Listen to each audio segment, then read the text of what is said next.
میں یہ چاہتا ہوں جہاں پر آ کر ہم رکے تھے وہیں سے ہم پھر آگے بڑھتے ہیں۔ ہم رکے تھے کہاں آ کر؟ کچھ دیر کی خاموشی ہے،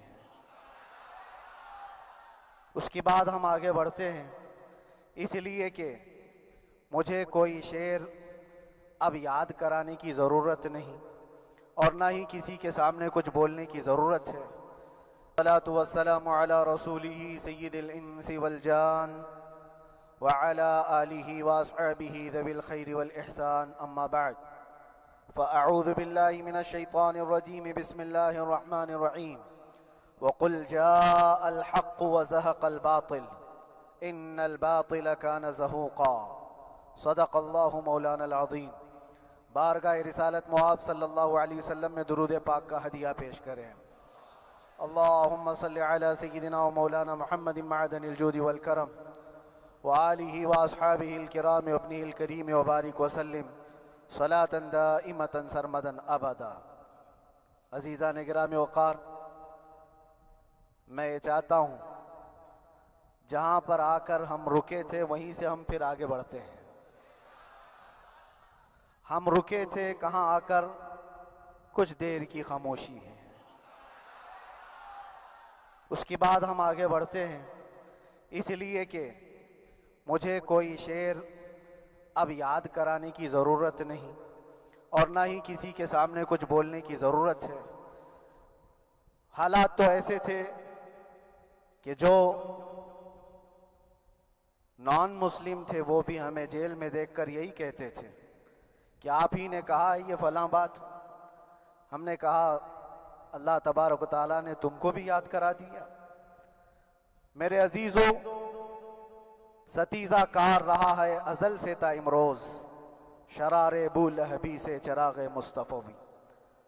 یہ آج کل کے معاملات نہیں، ابتدا سے حق اور باطل کے معرکے ہوتے رہے، لیکن ایک بات میں آپ سب کو بتانا چاہتا ہوں، مظفر کو مقید نہ سمجھ اے سیاد۔ سیدنا مظفر حسین کچھوچھوی رحمت اللہ تعالیٰ علیہ جیل گئے تھے، قید میں تھے، تب انہوں نے یہ شعر کہا تھا کہ مظفر کو مقید نہ سمجھ اے سیاد، میری یہ اسیری بھی سنت آبائی ہے، میرے آبا و اجداد کی سنت ہے جس پر میں عمل کر کے آ رہا ہوں، میرے بزرگوں کی یہ سنت تھی۔ بہرحال جن کو جس راستے سے مجھے گزارنا تھا، لوگوں کے دلوں میں یہ ٹھنڈک تھی شاید کہ زبان بند کر کے چند دنوں کے لیے قید کر دیا جائے، مگر میرا عقیدہ یہ تھا کہ اللہ تبارک و تعالی جب تک چاہے کہ کوئی اس کے لیے پابندی نہیں لگا سکتا۔ وَإِن يَمْسَسْكَ اللَّهُ بِضُرٍّ فَلَا كَاشِفَ لَهُ إِلَّا هُوَ۔ رب تعالیٰ فرماتا ہے اگر اللہ تعالیٰ تمہیں کوئی مصیبت دے تو اس کے علاوہ کوئی ٹال نہیں سکتا۔ وَإِن يَمْسَسْكَ اللَّهُ بِخَيْرٍ فَلَا رَادَّ لِفَضْلِهِ، اور اللہ کسی کو بھلائی دے دے تو پھر اس کو روک بھی کوئی نہیں سکتا۔ مولا تبارک و تعالیٰ اگر کسی کو کوئی مقام عطا کر دے تو ہزاروں کیڑوں کے پھڑپڑانے سے وہ مقام ختم بھی نہیں ہو سکتا۔ اللہ تبارک و تعالیٰ جس کو بڑھانا چاہے اس کے لیے کوئی راستہ رکاوٹ نہیں بن سکتا، اس لیے کہ ہم نے تاریخ میں دیکھا ہے پیبند لگے کپڑے پہننے والے، پیروں میں چپل نہیں تھے، جن کے ناخن تک اکھڑ جاتے تھے، لیکن وہ جب چلتے تھے قیصر و کسریٰ بھی کانپتے تھے، جن کا ہی یہ نعرہ تھا ٹل نہ سکتے تھے جنگ میں اگر اڑ جاتے تھے، پاؤں شیروں کے بھی میدان سے اکھڑ جاتے تھے، حق سے سرکش ہوا کوئی تو بگڑ جاتے تھے، ارے تیغ کیا چیز ہے ہم توپ سے بھی لڑ جاتے تھے۔ یہ وہ صحابہ کرام اور اسلاف کرام، ان کا یہ معمول تھا، بظاہر ان کے پاس کوئی اسباب نہیں تھے لیکن اللہ کی مدد تھی، وہ پانی کی طرح بہتے ہوئے چلے گئے، نہ چٹانوں نے ان کا راستہ روکا، نہ دریاؤں نے ان کا راستہ روکا، وہ جس طرف سے جاتے تھے اللہ تعالیٰ ان کے لیے راستے بناتا تھا۔ عزیزان گرامی وقار، کون ہے وہ جو دریائے دجلہ میں اپنے گھوڑے دوڑائے تھے؟ کون ہے وہ جو دریا میں اپنی کشتیاں ڈال کر جلا دیا تھا کہ واپس جانے کا کوئی تصور نہ ہو؟ یہ سب میرے مصطفیٰ کریم کے دیوانوں کی ہی بات تھی۔ اسی لیے آج بھی دنیا گھبراتی ہے تو شانے لوگوں سے نہیں، دیوانوں سے ہی گھبراتی ہے. بہت زیادہ چالاک رہنے والوں سے نہیں، دیوانوں سے دنیا گھبراتی ہے. اس لیے کہ دنیا کو پتا ہے، دنیا جانتی ہے کہ دیوانہ کہاں دیکھتا ہے کسی کو پتا نہیں. اور یہ اس دیوانے کی بات کر رہا ہوں جس کے لیے اللہ کے حبیب صلی اللہ تعالی علیہ وسلم کی عزت و وقار سب سے اول ہے. عزیزان گرامی وقار، آج آپ کے سامنے حاضر آیا. یہ میرے استاد گرامی، مربی، استاذ الاساتذہ، برادر گرامی حضرت العلامہ مفتی زبیر احمد صاحب قبلہ ادام اللہ اقبالہ، جنہوں نے دن رات ایک کر دیے تھے. میرے خیال سے 8 مہینے میں جتنے ان کے بال سفید ہوئے اس سے زیادہ نہیں ہوئے ہوں گے. صرف اس لیے نہیں کہ ایک بھائی کے لیے، اس لیے بھی لڑ رہے تھے کہ ایک عالم کے لیے جس سے دین کا بہت سارا حصہ وابستہ ہے. ان کی محنتیں رائگاں نہ گئیں. بہت سارے میرے احباب و اقربا، خاص طور پر مدن پورہ اور وکرولی سے، جنہوں نے اپنے گھر بار چھوڑ کر میرے لیے دوڑتے بھاگتے رہے. اللہ رب العزت اس بات کا شاہد ہے، ایک ایک دن اندر میں نے سب کے لیے دعائیں کی ہیں. اور ایسا نہیں کہ کوئی دن بھولا جاتا. اور باہر کی ہمیشہ یہ خبریں آتی رہتی ہیں کہ حالات کیسے کے کیسے ہوتے جا رہے ہیں. کبھی اگر گھبراہٹ اور بے چینی ہوتی تو میرے عزیزوں صرف ایک ہی بات ہمارے پاس تھی علاج کے لیے. ایک ہی علاج تھا. جب بے چینی بڑھ جاتی، اپنوں سے رابطہ نہیں ہو پاتا اور کسی کے خبر نہ پہنچتی، کھانے پینے کی تکلیفیں، رہنے سہنے کی مصیبتیں جب سر پر آتی، تو ایک ہی علاج تھا، ان کے نثار کوئی کیسے ہی رنج میں ہو. ان کے نثار کوئی کیسے ہی رنج میں ہو. جب یاد آ گئے ہیں سب غم بھلا دیے ہیں. جب یاد آ گئے ہیں سب غم بھلا دیے ہیں. اس رسول محترم صلی اللہ تعالی علیہ وسلم کا احسان عظیم ہے. بار بار مجھے یہ احساس ہوتا رہا، پوری دنیا اگر چھوڑ دے، مگر یقین تھا آمنہ کا لال کبھی نہیں چھوڑے گا. اور چھوڑا بھی نہیں، اور چھوڑا بھی نہیں. ہر رات جو ہمارا معمول تھا، ہم نے جو دیکھا، ہماری پچھلی زندگی میں ہم نے اتنے عجائبات نہیں دیکھے ہوں گے جو 8 مہینے کے اندر ہم نے دیکھے. نبی پاک صلی اللہ تعالی علیہ وسلم کے انعامات و اکرامات، رب تبارک و تعالیٰ کی مدد سے دل مضبوط ہوتا ہے. عزیزان گرامی، ہم نے تو وہاں ایسے لوگوں کو دیکھا جو ڈپریشن کا شکار ہو کر کافر بھی ہو گئے اور حالات سے گھبرا کر کے وہ انکار کر بیٹھے، کوئی خدا نہیں ہے، کوئی مدد نہیں آتی ہے. ایسے حالات وہاں دیکھے، لیکن ان حالات میں بھی اللہ تبارک و تعالیٰ کی مدد ساتھ رہی. رسول پاک صلی اللہ تعالیٰ علیہ وسلم کا انعام و اکرام یہ تھا کہ جس طرح سے گئے تھے اسی طرح سے واپس بھی آئے. جس طرح سے گئے تھے ویسی واپس آئے. اور نہ میرے مصطفیٰ نے باہر میری عزت میں کمی کی، نہ اندر عزت میں کمی کی، کہیں پر بھی نہیں. الحمدللہ جس شان کے ساتھ رسول پاک صلی اللہ تعالیٰ علیہ وسلم اپنے چاہنے والوں کو رکھتے ہیں، وہ میں نے دنیا میں دیکھا. اور پھر یہ عرض کیا، آقا آج آپ کی عزت پر بات کرنے والے کو چاہے وہ 1000 کال کوٹری کے اندر ہو، آپ عزت کے ساتھ بٹھاتے ہیں، تو پھر قیامت کے دن اس کی عزت کا کیا حال ہوگا. عرش حق ہے مسند رفعت رسول اللہ کی، دیکھنی ہے حشر میں عزت رسول اللہ کی. میرے عزیزو، ایک بات کو طے کر کے چلو، انہیں جانا انہیں مانا، نہ رکھا غیر سے کام، للہ الحمد میں دنیا سے مسلمان گیا. اس ایک بات میں جو عزت ہے، دنیا کے کسی مقام و منصب اور مرتبے میں عزت نہیں ہے. اور حالات دنیا انشاءاللہ میں سناتا رہوں گا. اللہ تبارک و تعالیٰ جب تک یہ زبان رکھا ہے، حق بولتے رہیں گے اور سناتے رہیں گے، اور بھی حالات آپ کو انشاءاللہ العزیز آگے سناتے رہیں گے. لیکن آج خصوصیت کے ساتھ میں جمعہ کے لیے اسی لیے حاضر آیا کہ یہاں کے لوگ پل پل یاد کرتے رہے. حضرت مجھے ہر بار خبر دیتے کہ جب نماز سے فارغ ہو کر کے میں نکلوں تو مجھے لوگ پکڑ لیتے، کیا ہوا، اب کیا خبر ہے.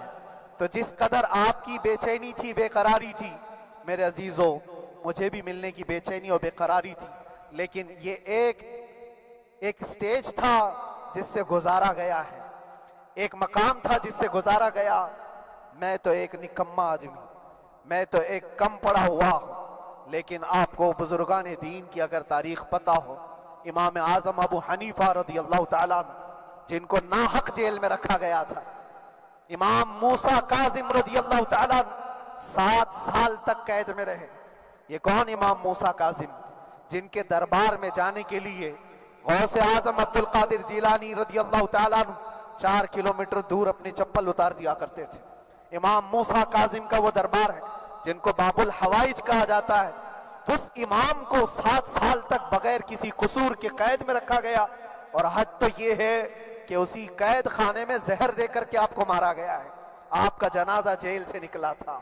امام احمد بن حنبل جن کو 5 لاکھ حدیثیں یاد ہیں نبی پاک صلی اللہ تعالیٰ علیہ وسلم کی، بغداد کے سر بازار آپ کو ننگی پیٹھ پر کوڑے مارے گئے۔ آپ کو اندازہ ہے بزرگان دین کی ایک لمبی فہرست ہے۔ جب میں وہاں گیا تھا تو ایک بزرگ کی بڑی یاد آئی، وہ تھے حضرت مجدد الفیسانی رضی اللہ تعالیٰ۔ اکبر جیسے ڈکٹیٹر کے سامنے، اس زمانے کے سب سے بڑے ڈکٹیٹر بادشاہ کے سامنے آپ نے حق بات کا اعلان کیا تھا۔ مجدد الفیسانی رحمت اللہ تعالیٰ علیہ نے فرمایا تھا کہ اسلام نام سے جو دین ہوگا وہ محمد عربی کا لایا ہوا ہی دین ہوگا، کسی اور بادشاہ کا بنایا ہوا نہیں ہوگا۔ اس بات پر آپ کو قید میں ڈالا گیا تھا، 8 سال تک قید میں رکھا گیا۔ 8 سال میں بادشاہ مر بھی گیا، بیٹا بادشاہ بنا، لیکن کسی نے آ کر جہانگیر کے سامنے یہ بات رکھی کہ آپ کے باپ نے جس مولانا کو قید میں ڈالا تھا گوالیار کی جیل میں، 8 سال میں جیل کا نقشہ بدلا ہوا ہے۔ تو بادشاہ نے پوچھا ہوا کیا ہے؟ کہا کہ اس مولانا نے 8 سال میں تقریباً 700 قیدیوں کو عالم بنا دیا ہے۔ درس حدیث، درس تفسیر، قرآن کا علم، نمازیں جماعتوں سے وہاں اس طرح ادا ہوتی ہیں جیسے لگتا ہے گنبد خضرا کی چھاؤں میں ہے۔ رب تبارک و تعالیٰ کا یہ احسان عظیم تھا۔ ان 8 مہینوں میں بحمدہ تعالیٰ میں نے اپنی لائف میں کبھی اتنی امامت نہیں کی تھی جتنی وہاں امامت کیا، اس لیے کہ پابندی نہیں ہو پاتی۔ جب جب امام رہا مسجد میں چھٹیاں ہوا کرتی تھی، ادھر ادھر آنا جانا، لیکن وہاں پر کبھی کسی نماز میں چھٹی نہیں ہوئی، اور امامت اللہ تبارک و تعالیٰ کو جہاں لینا ہے وہاں لیتا رہے۔ اور مجھے اس بات کا تھوڑا قلق تھا، 24 سال سے میں تراویح سنا رہا تھا، 24 سال، 24 تراویح ہو چکی تھی، رمضان المبارک کا 24 گزر چکے تھے، 25واں سال تھا، ظالموں نے مجھے رمضان سے پہلے اندر کر دیا۔ بار بار یہ خواہش ہوتی تھی کہ میری تراویح چھوٹنے نہ پائے، 25ویں تراویح ہے، 25ویں محراب ہے، لیکن رب تبارک و تعالیٰ کا احسان، اندر موجود سارے مسلمانوں نے یہ مطالبہ کیا کہ ہم یہاں جماعت سے تراویح قائم کریں گے، اور اب تک لوگ الم تری کیف والی تراویح کبھی کبھار پڑھ لیا کرتے ہیں، لیکن سارے لوگوں نے مل کر کے یہ اتفاقاً کہا کہ ہم پورا قرآن آپ سے سننا چاہتے ہیں۔ کیسے کیسے قیدی تھے، کیسے کیسے کرائم والے تھے۔ میں نے کہا آج میں ایک دن پڑھاتا ہوں، ایک پارہ پڑھوں گا، آپ کو اگر لگے تو بتا دینا، بھاری پڑ جائے، کیونکہ لوگ سارے کرمنل ہیں اور کئی طرح کے جرائم کیے ہوئے لوگ، نماز دین سے کہاں زیادہ رشتہ۔ کہا ہو سکتا ہے یہ گھبرا کر بھاگ جائیں، ایک دن پڑھاؤں گا، اگر آپ کو لگے تو بول دینا، نہیں تو کل سے الحمد للہ۔ پہلے دن تراویح پڑھائے، دوسرے دن سارے لوگوں نے کہا آپ نے ایک پارہ پڑھایا ہے، سحری تک بھی پڑھائیں گے تو انشاءاللہ کھڑے رہیں گے۔ یہ جو استقامت، یہ ساری چیزیں دلوں کا جمع ہونا اور ہماری طرف دلوں کو پھیر دینا بغیر اللہ کی مدد کے نہیں ہوتا، رسول پاک صلی اللہ تعالیٰ علیہ وسلم کے کرم و احسان کے بغیر نہیں ہوتا۔ وہ تراویح بھی پڑھتے رہے، تفسیر قرآن بھی سنتے رہے اور قرآن کی تعلیم بھی لیتے رہے۔ پھر مجھے اندازہ یہ ہوا کہ رب تبارک و تعالیٰ کی منشا یہ تھی کہ ہماری تراویح کی محراب کی سلور جبلی جیل کے اندر ہو جائے۔ مجھے اس بات کا کوئی قلق نہیں رہا کہ میری کوئی چیز چھوٹ گئی ہے۔ ہاں، عید، بقرعید، محرم، یہ تمام چیزیں لوگوں کی یاد تو رہتی، رشتہ دار، احبا، اقربا کی یاد، لیکن اللہ کی مرضی، میرا رب تبارک و تعالیٰ جو پسند کرے اس میں ہم راضی ہیں۔ اگر مولا یہ چاہتا ہے کہ میں تنہا پڑھوں تو اس کی رضا میں ہم راضی ہیں، اگر وہ چاہتا ہے کہ مجمع ہزاروں میں ہم نماز ادا کریں تو اس کی مرضی پر ہم قائم ہیں۔ عزیزان گرامی وقار، صبر اور سکون کے ساتھ جو حالات گزرے اس میں سب سے بڑا کردار آپ سب کی دعاؤں کا ہے، سب کی دعاؤں کا۔ مشائخ، سارے پیران اعظام، تمام سلاسل کے اور ہر مسجد کے امام اپنے محراب اور منبر سے جو دعا کرتے رہے، یہ سارا ذخیرہ میرے لیے اتنا بڑا ہے جس کو میں بیان نہیں کر سکتا۔ ہر ایک کی جانب سے دعائیں، عورتوں بچوں کی طرف سے منتیں، روزے، نہ جانے کیا کیا کر لیا۔ پھر مجھے اندازہ ہوا کہ صرف اپنے آرام اور اپنے راحت کے لیے پھڑپھڑانے سے کچھ نہیں ہوگا۔ رب تبارک و تعالیٰ یہ چاہتا ہے کہ پوری امت مل کر کے اس فقیر کے لیے دعا کرے، اور اللہ تعالیٰ کو جب تک منظور تھا تمہاری دعائیں ہوتی رہی۔ بعض لوگوں کو یہ خیال بھی آیا، کچھ میرے احبا اقربا رشتہ داروں نے بھی کہا اتنی ساری دعائیں ہوئی، اتنی ساری دعائیں ہوئی، قبول کیوں نہیں ہوتی؟ ایک بات یاد رکھو، پوری دنیا مل کر کھڑے ہو کر دعا کرے، اللہ کی قدرت پر کوئی کام کرنا واجب نہیں ہے، اللہ پر کوئی چیز واجب نہیں ہے۔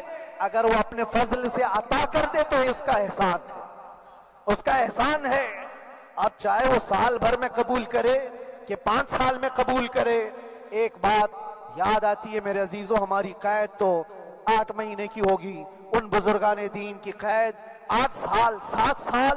امام محمد بن حسن عسکری 20 سال تک قید میں رہے، 20 سال تک اندر سلاخوں کے پیچھے بند رکھا گیا۔ یہ اہل بیت اطہار ہیں، ائمہ اعظام ہیں، ان کی تکلیفیں دیکھ کر پھر ہماری تکلیف چھوٹی لگتی، اور پھر نبی پاک صلی اللہ تعالیٰ علیہ وسلم کی یاد آتی۔ صرف اس بات کا ہمیں فخر تھا کہ تم نے کبھی چوری کے الزام میں تو نہیں گرفتار کیا، کسی گھناؤنے الزام میں تو نہیں گرفتار کیا۔ ہاں، اگر کسی بات پر گرفتار کیا ہے تو ان سے پوچھو تو اب یہ بولنے میں بھی شرم کرتے ہیں، مولانا کو کیوں گرفتار کیا ہے، مولانا کو کیوں اندر رکھا ہے؟ شرم آتی ہے بولنے میں، کیونکہ انہوں نے کچھ ایسا بولا تھا جس کو بولنے میں شرم آتی۔ کیا بولا تھا میرے عزیزوں؟ یہ ایک الگ کہانی ہے، ابھی میں اس پر کچھ گفتگو نہیں کرتا، اس لیے کہ ہر ایک کو یاد ہو چکی ہے، ہر ایک کو یاد ہے۔ میں اس کہانی کی طرف نہیں جاتا، لیکن اتنا مجھے آج اس ملک میں رہتے ہوئے احساس ہے کہ ابھی بھی انصاف ختم نہیں ہوا ہے۔ انصاف پوری طرح ختم ہو جائے تو اللہ کا عذاب آ جائے گا، اللہ کا عذاب آ جائے گا۔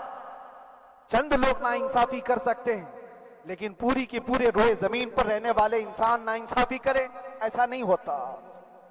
ہمارے حق میں سپریم کی طرف سے جو انصاف آیا ہے، ہمارے دل میں اس قدر جگہ ہے آج، اور اس قدر احساس ہے کہ ہمیں یہ اندازہ آج بھی ہوتا ہے کہ چاہے کچھ بھی ہو جائے لیکن انصاف پوری طرح سے مر نہیں سکتا، انصاف پوری طرح سے مر نہیں سکتا۔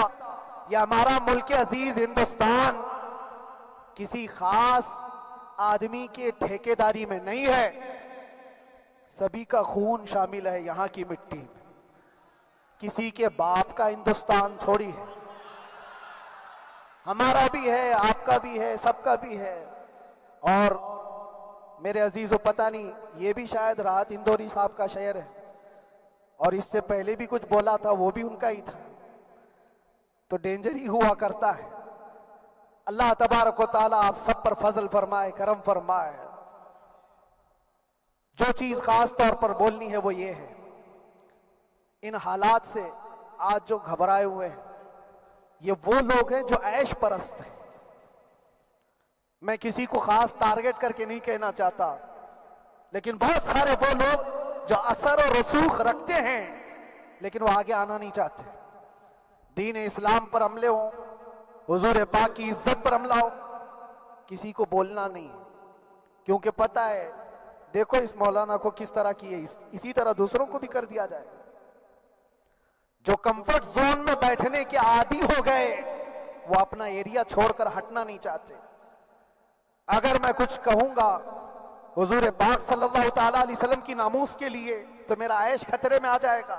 اکثر کی یہی سوچ ہے، میرا تو اپنا دھندا ہے، میرا بزنس ہے، میرے بیوی بچے ہیں، ہو سکتا ہے مولانا کو کسی چیز کی فکر نہیں ہوگی۔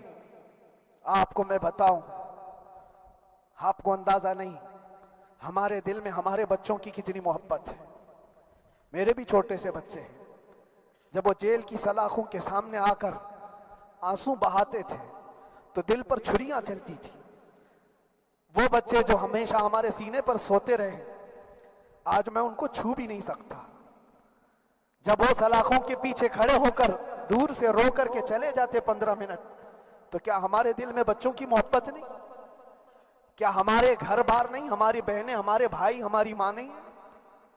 کتنے تو دن ایسے ہوئے کہ میری ماں کو دورے پڑتے رہے یاد کے لیے. تو کیا وہ ہمارے اوپر کیفیت نہیں آتی کہ ہم خامخواہ یہ مصیبت کیوں مول لی؟ میری بیٹی تو جھگڑا کرتی اس بات کو کہ کیوں آپ اکیلے ہو, بہت سارے لوگ ہیں سب کا خیال کرتے ہوئے. لیکن میرے عزیزو, یہ ان کی اپنی محبت ہے. سارا ایک پریوار اور اس سے زیادہ میرے شاگردوں کی ایک دنیا ہے. کتنے ایسے ہیں میں جانتا ہوں کہ 8 مہینے تک نرم غذا نہیں کھائی میرے ان بچوں نے. میں جانتا ہوں ان کا صرف یہ خیال تھا کہ اندر پتہ نہیں جیل میں آپ کیا کھا رہے ہوں گے, ہم یہاں نرم غذا نہیں کھائیں گے, گوشت مچھلی نہیں کھائی. حالانکہ یہ کوئی چیز تمہارے اوپر واجب نہیں تھی. یہ حالات میں اس لیے بتا رہا ہوں میرے عزیز, کسی کے وہم و گمان میں اگر یہ ہے تو نکال دے کہ میرے آس پاس کچھ نہیں ہے, میں کسی کو چاہتا نہیں, یا میرے ساتھ محبتیں نہیں ہیں. کثرت سے محبت کرنے والے لوگ ہیں میرے پاس. میرے ان بھائیوں کی اور میرے بہنوں کی, میرے گھر والوں کی محبت تو ایسی ہے کہ ان کے گھروں کے بچوں کے معاملات بھی بغیر مجھ سے پوچھے نہیں ہوتے. اگر 8 مہینے اندر رہا تو کسی کا رشتہ نہیں تو بات چیت بھی نہیں ہے. رشتہ نہیں ہوگا جب تک یہ نہ آئے. سارے کام ڈیپینڈ رہتے تھے. مجھے بھی ان تمام چیزوں کا احساس ہے, لیکن یہ سب چیزیں ایک طرف, میرے مصطفیٰ کی عزت اپنی طرف.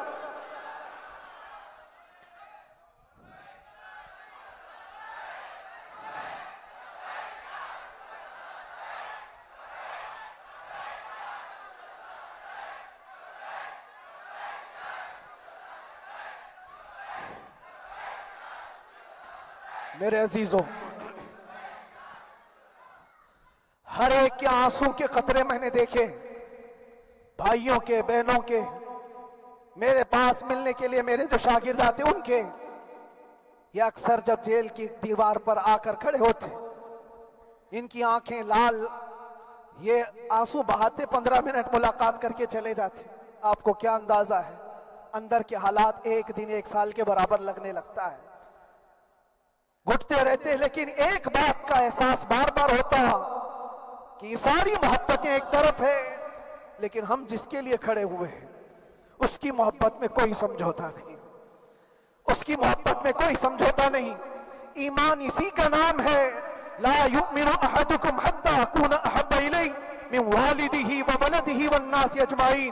تم میں سے اس وقت تک کوئی پورا مومن نہیں ہو سکتا جب تک کہ اپنی اولاد, اپنے مال دولت, اپنے ماں باپ, سب سے زیادہ اپنے رسول سے محبت نہ کرے. دعا یہی کرتے رہو جب حضور پاک کا معاملہ آئے تو ساری دنیا ایک طرف ہو جائے.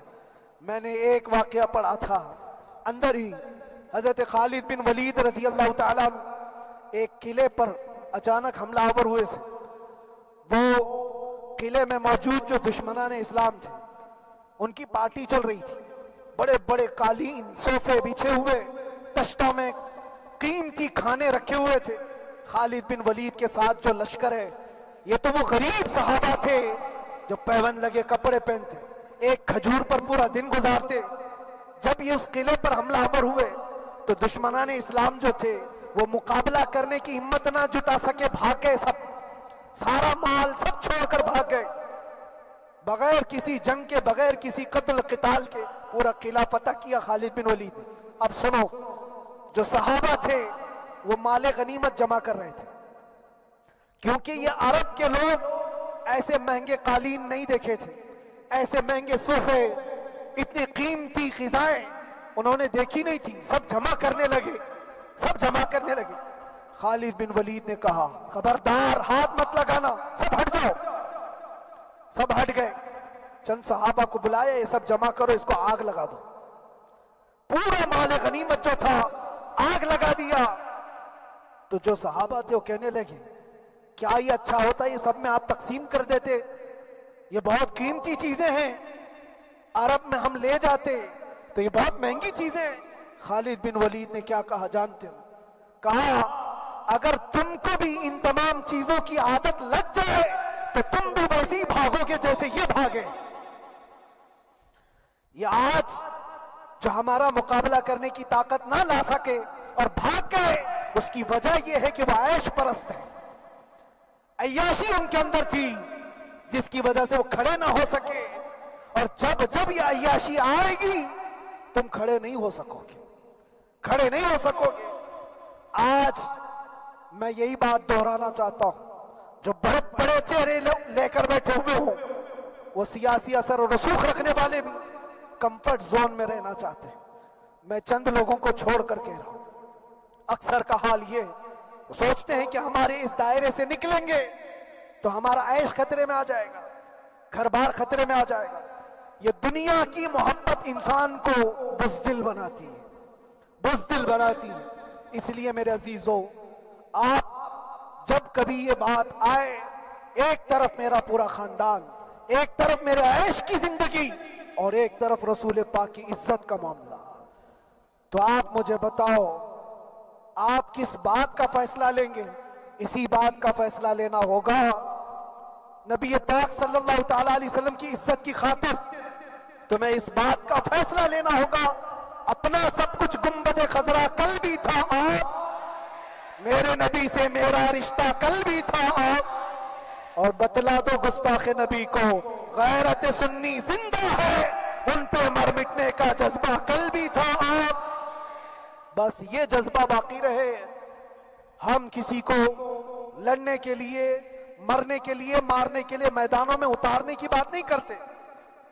میں اکثر اپنی تقریروں میں کہا کرتا ہوں، یا آپ سے پہلے بھی کیا، اگرچہ میری تقریروں کو ڈائیورٹ کیا جاتا ہے، آج بھی بہت لوگ ہوں گے، بلکہ آج مدن پورہ کا یہ پہلا جمعہ ہے. مجھے اندازہ ہے پورا ہندوستان نہیں، باہر بھی سب کی نظریں اس پار ہیں کہ آنے کے بعد یہ کیا بولتا ہے، آنے کے بعد یہ کیا بولتا ہے. سب اسی انتظار میں ہیں. میں سب کو ایک ہی میسج دوں گا، آنے کے بعد وہی بولے گا جو پہلے بولتا تھا.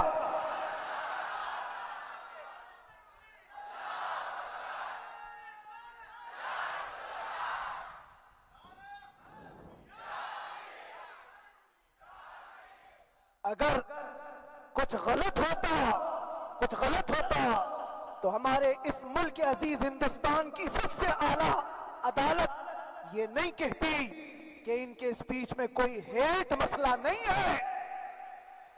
وہ ہمیں اندازہ ہے میرے عزیزوں. ہاں جہاں غلطی ہوگی ہم بھرے اعلان کے ساتھ کہیں گے کہ ہم سے یہ غلطی ہو گئی، ہم سے یہ خطا ہو گئی، زبان پھسل گئی. لیکن جو چیز نہیں ہے تو اگر تم زبردستی اس کو کہو گے تو یہ ہم نہیں مانتے. ہاں بس اتنی دعا میرے حق میں کریں کہ جتنی بھی زندگی باقی ہے، جتنی زندگی باقی ہے، اللہ تبارک و تعالی حضور پاک کی محبت اور ان کی عظمت کی حفاظت کے لیے جیتے مرنے کی توفیق عطا فرمائے. ہمارا کام صرف اتنا رہ گیا، جو میسج دینا تھا وہ ہم نے دے دیا. اب جو حالات آ رہے ہیں میرے عزیزوں، آپ سب کے لیے بھی میں یہ گزارش کروں گا، دین کی طرف آ جاؤ، سچائی کی طرف آ جاؤ، ورنہ گاجر مولی کی طرح کٹ جاؤ گے، ختم ہو جاؤ گے. دین کی طرف آؤ، سچائی کی طرف آؤ. اور اسلام نے کہیں پر بھی تمہیں کسی طرح کے آتنک اور دہشت کی تعلیم نہیں دی ہے.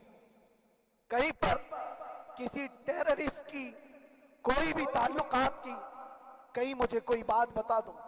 اگر کوئی مسلمان اس طرح کی حرکتیں کر جاتا ہے جس کو یہ لوگ بدنام کرتے ہیں تو ہم سمجھتے ہیں اس کا اسلام سے تعلق نہیں ہوگا. اسلام سے تعلق ہوتا تو اس کے اندر صدیق اکبر اور فاروق اعظم کی ادائیں ہوتی. آج آپ کو وہ معاشرہ زندہ کرنے کی ضرورت ہے. میں نوجوانوں سے کہوں گا، بہت دن گزار لیے ٹک ٹاک پر مجرے اور تمہارے اس انٹرنیٹ کی دنیا پر جس طرح تم نے آوارگی کر لی ہے، اب وقت کم بچا ہے، آ جاؤ میرے نبی پاک کی گنبد کی چھاؤں میں، عزت وہیں پر ہے، انہی کے قدموں میں عزت ہے، اور یہاں پر بھی ہے اور آخرت میں بھی ہے، آخرت میں بھی ہے۔ بس اس عزت کے لیے آپ سب سے میں گزارش یہ کروں گا، سچائی کی طرف واپس آ جاؤ، سچائی کی طرف واپس آ جاؤ۔ جو تمہاری نمازیں باقی ہیں اس کو پوری کر لو، اس سے پہلے کہ دنیا تم پر نماز پڑھ دے، اس سے پہلے کہ تمہارے جنازے کی نماز پڑھی جائے، اپنی نمازیں کمپلیٹ کر لو۔ اور علماء ذوی احترام کا ادب و احترام اپنے اندر رکھو۔